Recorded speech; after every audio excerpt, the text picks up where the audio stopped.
बली और कबूतर की कहानी। एक दिन एक बिल्ली बाग में छुपी बैठी थी।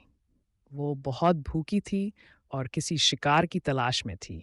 इतने में उसने एक दरख्त पर कुछ कबूतर देखे जो मज़े से दाना चुग रहे थे। बली के मना में पानी आ गया।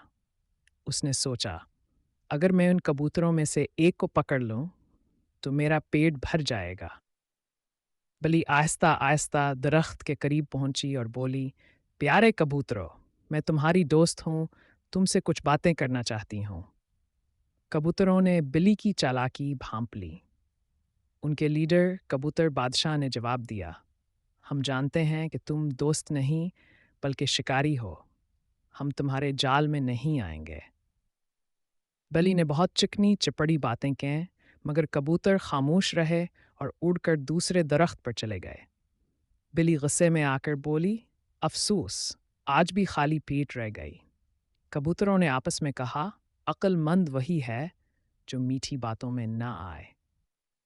सबके कहानी, किसी की मीठी बातों पर फौरन यकीन नहीं करना चाहिए, खास तौर पर जब इसके इरादे साफ ना हों।